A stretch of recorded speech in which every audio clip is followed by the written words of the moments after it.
This week I had a pretty special week, not only because Joel and Katie are away, but also because I got to spend some time with Paul. Paul is the guy with the tattoo sleeves and the white hat.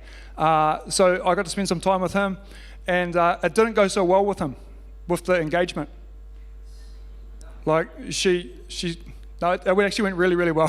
That would have been so awkward though, right? But she said yes. They're getting married in October, and I'm pleased to say as well, in October next year, that's right, next year, 2020, getting married, that's awesome. And just to spend some time with them and find out what's been happening, and really cool to hear that he's had a children's Bible and been reading to her two sons most nights and helping them along in their faith, and then going home to his own house. Very good, very good. Well done, Paul. Yeah, that's very good. Anyway, just saying that. But sorry, Paul. But just so powerful to hear of his story. For 2 years, he's been off meth, and you're just saying the courage it takes to step out in faith and what he's doing and out of those circles. And he said that it was interesting. So we did a 5x5 session a couple of months ago where you get 5 people to speak for 5 minutes, and he was one of them, and he was saying that, it took more courage to stand up here for 5 minutes and speak than it did to go to jail where there's a lot of criminals there. He was like, I was more nerve-wracked to get up there. Anyway, God's moving. That's awesome. So, Paul, we're proud of you, mate, and I know you're here, so I just want to say we love you and we're grateful for you. I don't know about you, but I'm all on board with this one more idea. My one more, let's just say his name is Reuben Hansen. Reuben, he's my one more because he's my friend. He's quite tall and muscly. He's quite good looking. He's got a great job. He's very smart. He smells nice most of the time. You could call it like a man crush, is that a thing? Yeah, man crush. On Reuben, like if Reuben wants me, I'm there. If Reuben's got something going on, I'm there for him. Like I'm all about Reuben. Like Reuben and your family. He just lives around the corner. He's into things that I'm into. We'll watch the rugby together. It's easy with Reuben. Like I'm all about the one more because I love Reuben. Love Reuben. Pray for Reuben. My man Reuben. However, I was rattled by this conversation this week because I was speaking to a friend, and let's just say his name is Hayden. I was speaking to a friend. And he had this point which absolutely rattled me because it actually spoke directly to my heart. And he said, Hayden, like the one more's, how you doing with that? I'm like, yeah, man, I'm all in. One more's Reuben, my man, Reuben. And he was like, yeah, I'm the same. He said, if the one more was my mum, I would be like, I'm all in. Like I love my mum. I'll do anything for my mum or my sister or a really close friend, like I'm all in. He just said, the people at the gym though, the gym I go to, it's just like, I don't really care so much. Got a bad attitude. I was like, okay, yeah. But then I reflected on my week and how I had gone to the gym, and it was quite subtle because I've got my one more Reuben, but the receptionist at the gym, she's not my one more, so I'm just hoping that someone else has got her as their one more. But I was even pleased because the receptionist at the gym, when I went to the gym, she wasn't on her post when I went to the gym. She was somewhere else, and so I didn't have to have a conversation with her when I went in. Because I'm a pastor in a hurry. I've got to get to the gym, and then I'll get back to that meeting. And so to be honest, I'm all about my one more, but I don't know about this other one more's. I don't know if I've got capacity for that one more. I don't know. If I'm really honest, I don't know if I've got the love for that one more, but I got the love for my one more. I was talking to my son last night, Cruz, he's 9 years old. We have this habit that every night either my wife or I will go and spend just 5 minutes with each of our 3 children and just debrief them on their day. Find out about their emotions, what made you sad, angry, happy, blah, blah. And then we'll have these conversations. And then last night, he said to me, so Dad, what are you speaking about tomorrow? I said, Cruz, I'm speaking about making room in our own hearts for more of the one mores. I was like, oh, okay, Dad. Right. I said, yeah, so Cruz, I tried to apply it to him. I said, so Cruz, so for you, your one more might be that really mean teacher at a Manu primary school.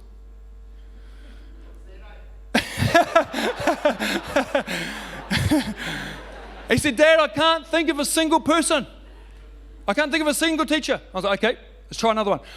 Cruz, tell me about the bully at school, the bullies or whoever is your bully. Dad, no bullies. Okay.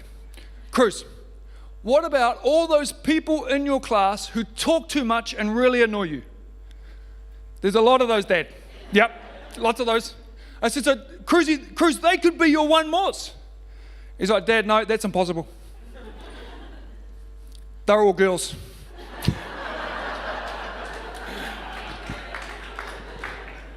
That'll change. Touche.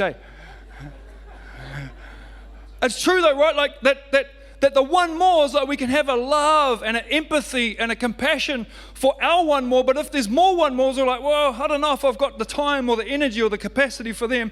But my question this morning is, so who is Jesus one mores? Who is Jesus one more? What does it say in His Word in the Bible about Jesus one mores? Jesus, if everyone is your one mores, who should our one more be? Is it just my family member? Is it just my friend? Is it just that person I love at work? But who should be my one mores? And Jesus answers the question in Luke chapter 10, verse 25. When He's approached by an expert in the law, a religious person comes to Him and he says, Jesus, let's read it actually. If you have your Bible here, Luke chapter 10, verse 25. Feel free to join me in it.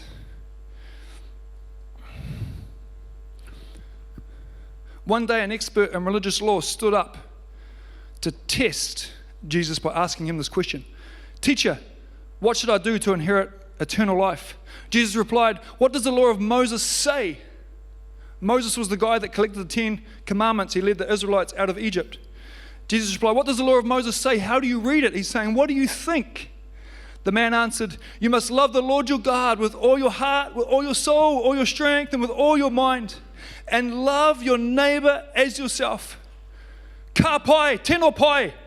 Jesus told him, do this and you will live. However, the man wanted to justify his actions. So he asked Jesus, and who is my neighbor?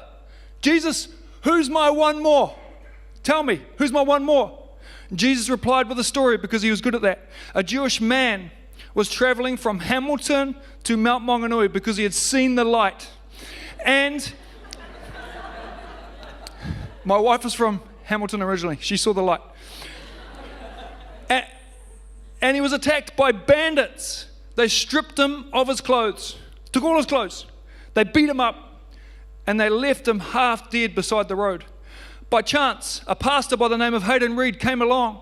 But when he saw the man lying there, he crossed to the other side of the road because he was busy and he had some meetings he needed to get to and he didn't have time, and so he passed him by.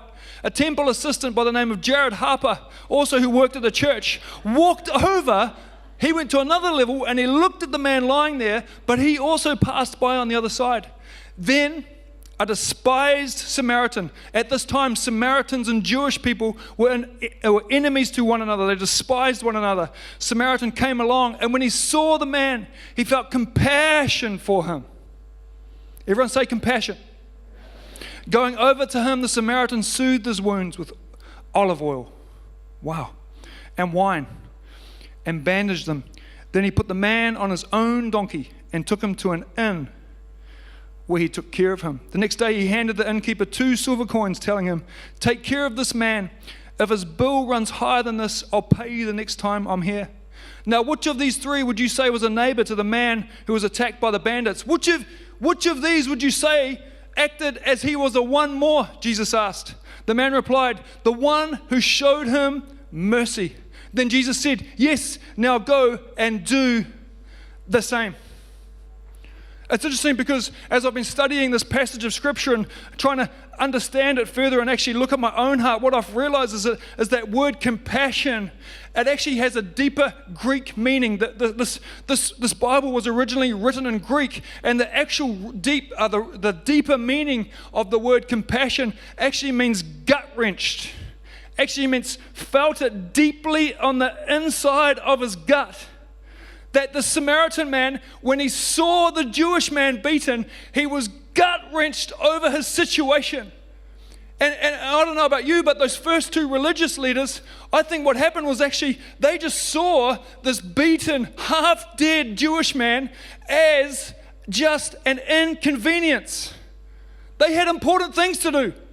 They had church business. They had stuff they needed to get to. But the remarkable thing is that the Samaritan man, he didn't see this beaten Jewish man as an inconvenience. He actually saw him as an opportunity to love on that one more. He had gone from inconvenience to, I'm going to make this a convenience for me to help this beaten man. Jesus says that is who your one more is. All of those inconvenient one mores in our lives are actually Jesus one mores, and they need to become our one mores. That's crazy.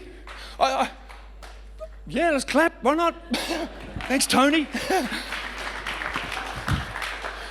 I was thinking about this very thing because there's a lot of one mores in my life I've realized that are really inconvenient, and I really don't have time for. Let me just tell you a list of them, and you might be able to relate. Is that okay? That neighbor we avoid who talks so much or too much. Anyone got one of those? My name's, no, I won't say his name. That gym owner who we think is so full of himself, the parent of the child who your child has made friends of that you're not so sure about. That policeman who just pulled you over and gave you a fine for speeding or not wearing your seatbelt, that is an inconvenience. The tradesman who's working on your house and taking forever. I've got a friend like that. There's people, Paul from Pipe Masters. The person in your family who's hurt you and you're struggling to forgive right now. That boss, that boss who's making your life an absolute misery right now. That trainee checkout operator who takes way too long to scan our groceries. That person in the ridiculously long queue at New World who's standing in front of us. The person you sit next to at work who drives you a little crazy with their gossip and their incessant chewing. The waiter at the cafe who seems a bit off and doesn't seem interested in serving you at all. The inconvenient one mores are actually all of Jesus's one mores. But my question this morning is, that's a ridiculous standard. How do we live to that standard?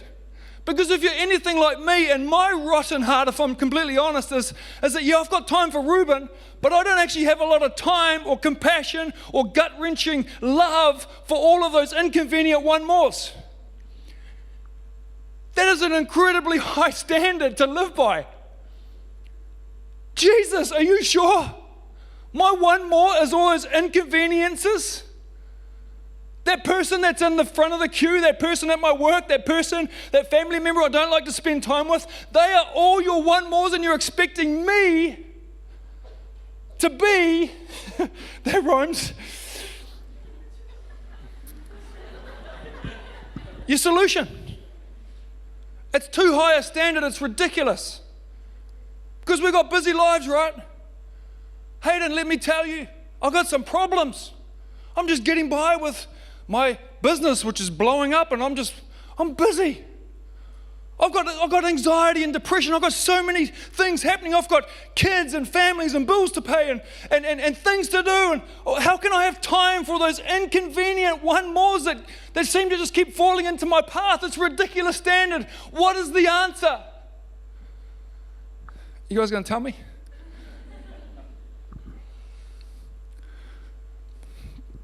What's the answer? To live by this impossible standard. What I've realized is that in order for all of those inconvenient one mores to become convenient, there needs to be two miracles take place. One, there needs to be a miracle take place in our own hearts, but there needs to be a miracle to take place in the heart of the person that God's wanting to reach. And I wonder which is the harder miracle. Because often I think I'm the harder miracle. Because he says in his word that the harvest is plentiful and the workers are few. That there's a harvest just waiting. There's people waiting to hear the good news of Jesus. They're desperate in need of the good news of Jesus. But yet our hearts are hard. My heart's hard. there needs to be a miracle take place in our hearts for the inconvenient one more. But how does it happen? And what I've realized about my own life, and maybe it'd be true of you, is that I've been living the wrong way. I've been doing my faith the wrong way. I've been doing this relationship with Jesus, the one more is the one way, the wrong way.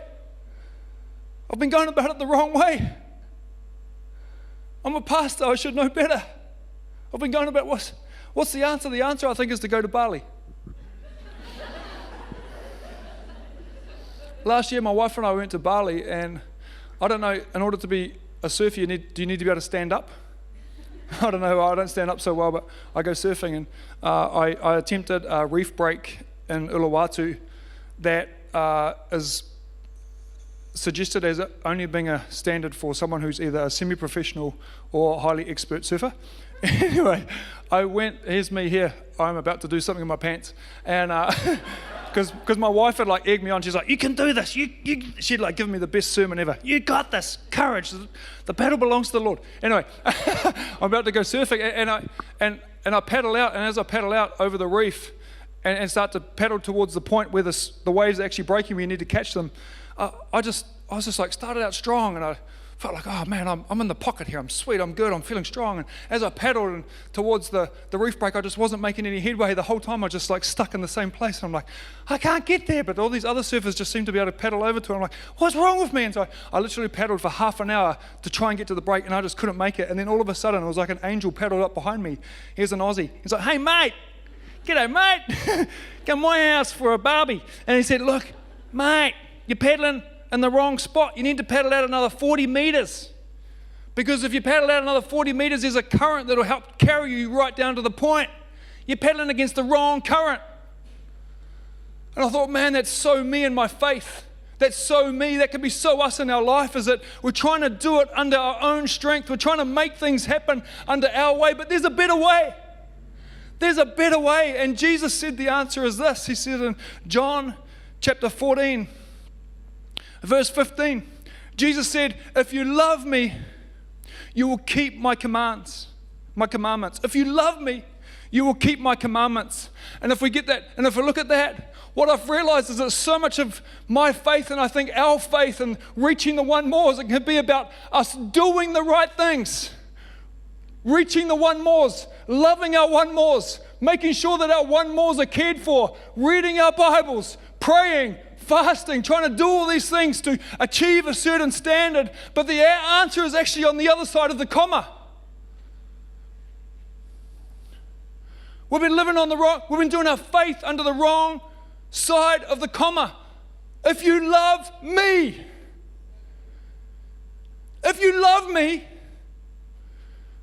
commandments, the inconvenient person, it's going to be easy. There's going to be a grace.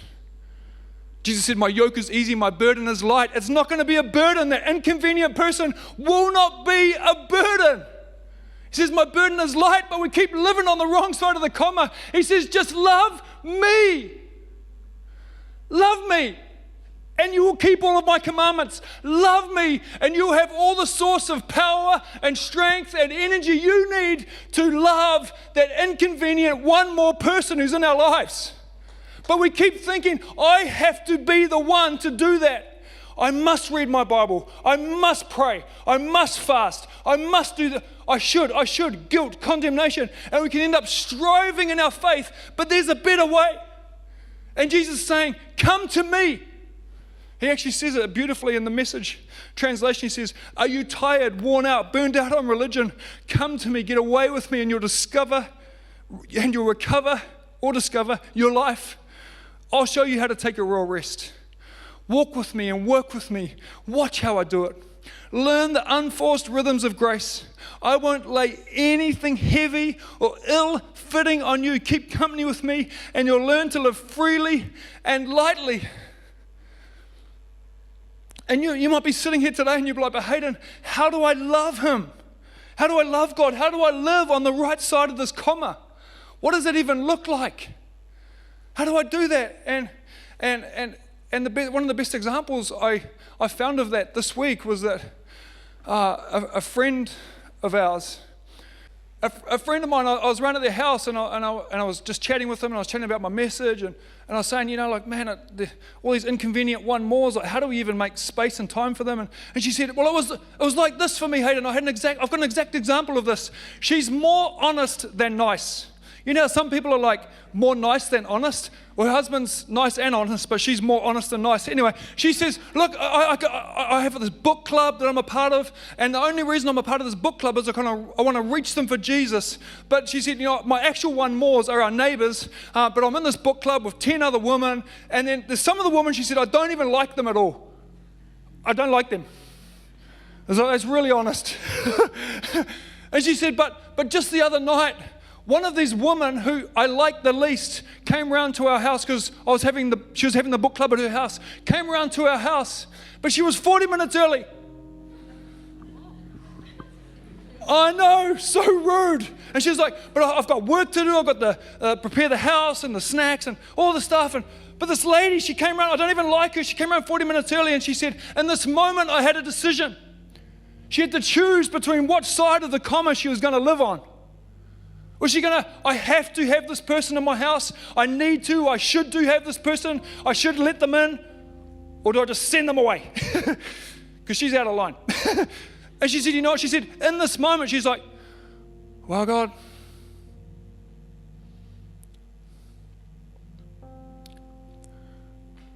maybe she's the one more that you're wanting to use me to reach her with now.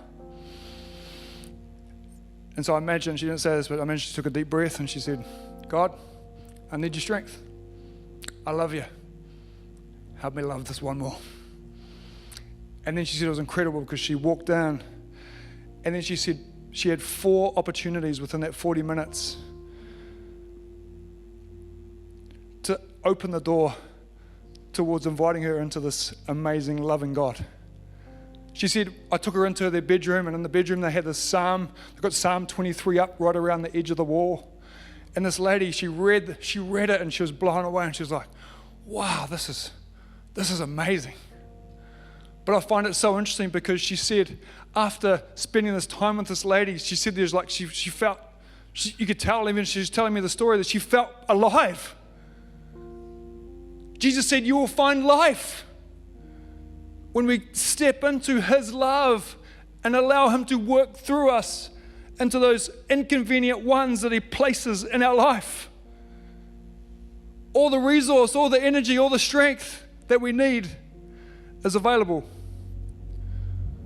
on the right side of the comma.